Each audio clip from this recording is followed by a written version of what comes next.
Players stealing towels and coaches. You said coaches. I haven't alleged any laptops.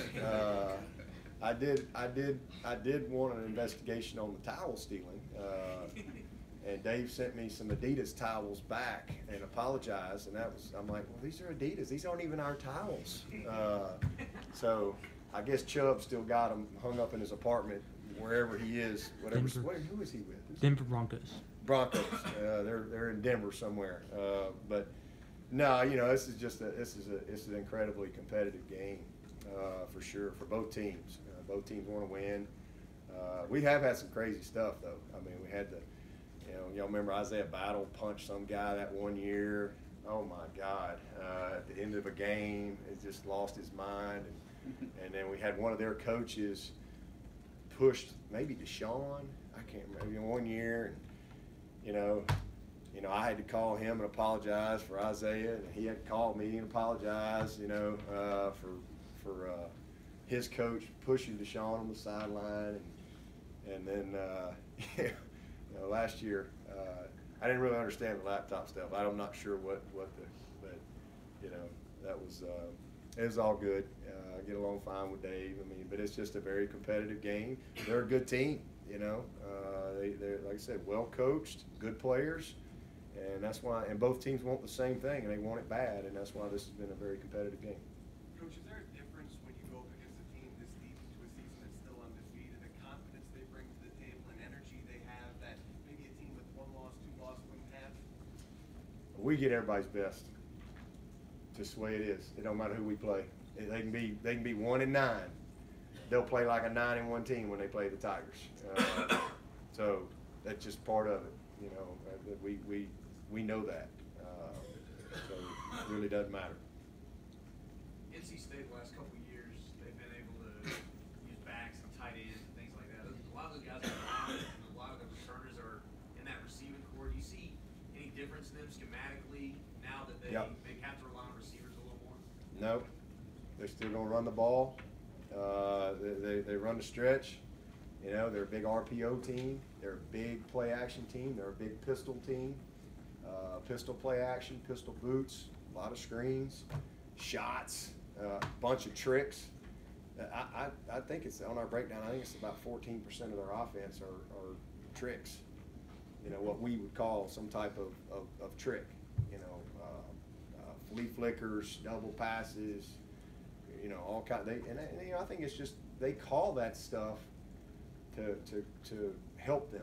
They want it to hit, but even if it doesn't hit, they feel like it helps them, keep an edge on, keep a defense on edge a little bit, and future defenses that they're going to play down the road. So, but they do what they do.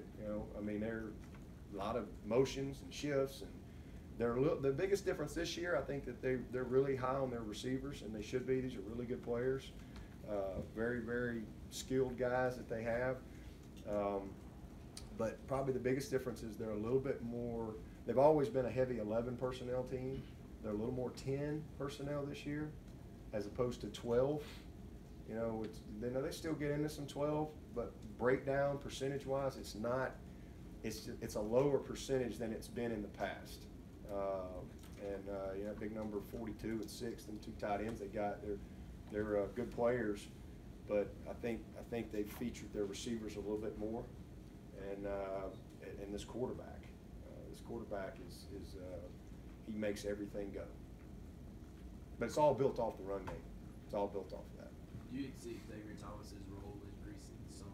It's already increased. His role's already increased from the beginning of the season through the first 6 games. Y'all seen a lot more of him, and we've created some packages where he's been in there. It ain't gonna decrease, that's for sure.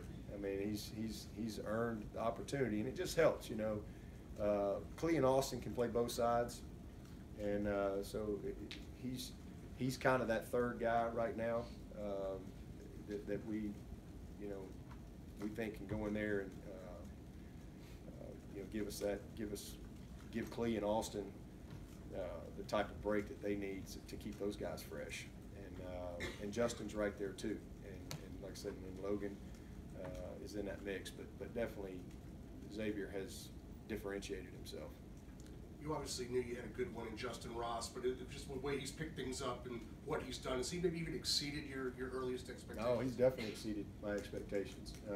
You know, I knew he was a physical, you know, just physically gifted, phenomenal athlete, but you just don't know how guys are going to process things. You don't know how guys are where are they going to be technically and fundamentally when it comes to what you have to do at this level. You know, nobody's pressing Justin Ross in high school.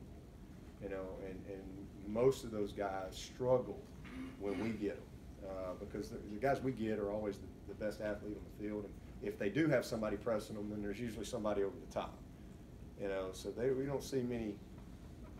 They don't see much just true press technique, man-to-man, one-on-one, and so they don't have to really play with their hands very much. And so their release techniques usually take a little longer to develop in a receiver, and the coordination of their hands, their eyes, their feet, and everything kind of working together in sync where it's not robotic, it's just reaction.